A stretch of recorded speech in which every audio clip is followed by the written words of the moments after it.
ہمارے خداوند یسوع کی انجیل مقدس متی کے مطابق اس کا 25واں باب 31 سے 46 آیات تک۔ اس وقت یسوع نے اپنے شاگردوں سے کہا، جب ابن انسان اپنے جلال میں آئے گا اور تمام فرشتے اس کے ہمراہ ہوں گے، تب وہ اپنے تخت جلالی پر بیٹھے گا اور تمام قومیں اس کے حضور جمع کی جائیں گی، اور وہ ایک کو دوسرے سے جدا کرے گا، جس طرح چوپان بھیڑوں کو بکریوں سے جدا کرتا ہے، اور بھیڑوں کو اپنے دائیں اور بکریوں کو اپنے بائیں کھڑا کرے گا۔ تب بادشاہ ان سے جو اس کے دائیں ہوں گے کہے گا، آؤ میرے باپ کے مبارک لوگو، جو بادشاہی بنائے عالم سے تمہارے لیے تیار کی گئی ہے، اسے میراث میں لے لو، کیونکہ میں بھوکا تھا اور تم نے مجھے کھانے کو دیا، میں پیاسا تھا اور تم نے مجھے پینے کو دیا، میں پردیسی تھا تو تم نے میری خاطرداری کی، ننگا تھا اور تم نے مجھے پہنایا، بیمار تھا اور تم نے میری عیادت کی، قید میں تھا اور تم میرے پاس آئے۔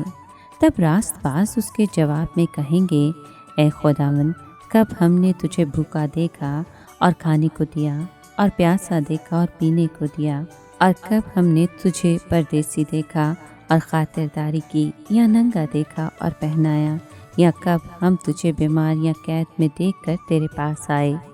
بادشاہ جواب میں ان سے کہے گا، میں تم سے سچ کہتا ہوں، چونکہ تم نے میرے ان سب سے چھوٹے بھائیوں میں سے کسی ایک کے ساتھ ایسا کیا تو میرے ہی ساتھ کیا۔ تب وہ ان سے بھی جو اس کے بائیں ہوں گے کہے گا، اے ملاؤنو، میرے سامنے سے اس دائمی آگ میں چلے جاؤ جو شیطان اور اس کے فرشتوں کے لیے تیار کی گئی ہے،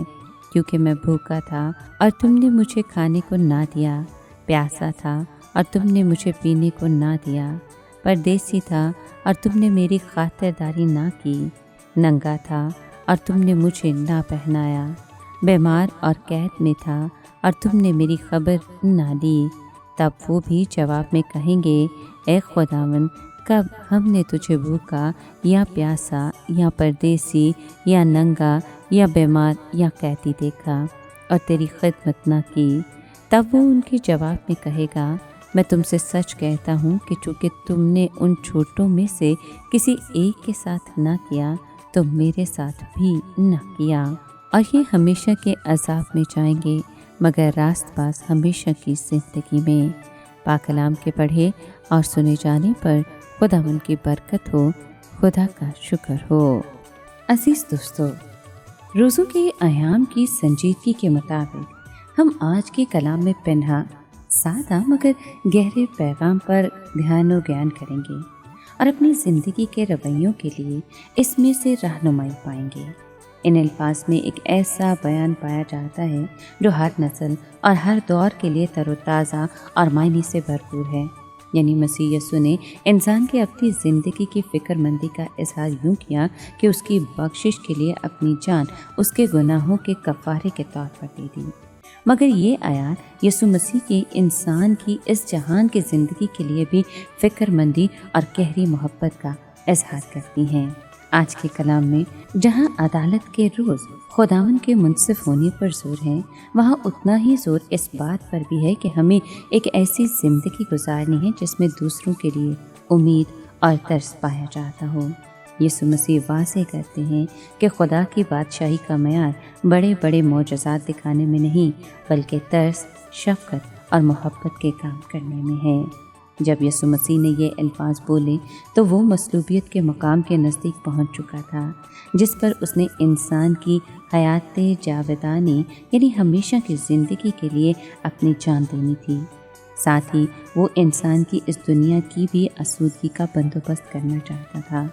صلیب کے وقت بھی اس نے اپنی ماں کے لیے فکر مندی دکھائی۔ اس کے معجزات انسان کی اس زندگی کے لیے بھی محبت اور فکر مندی کا ثبوت ہیں۔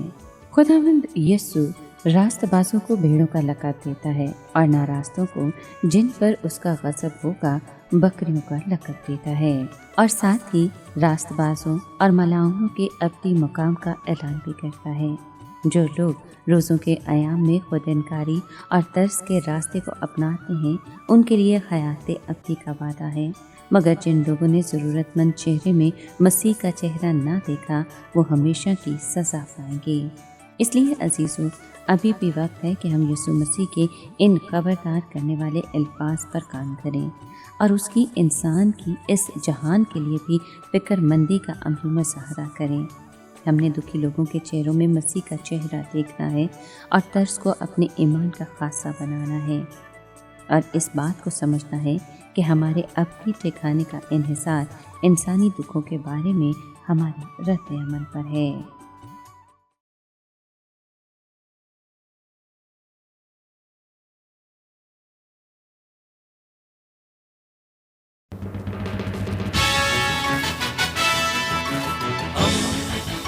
دوستی کا پیمبر، ریڈیو ویریتاس ایشیا۔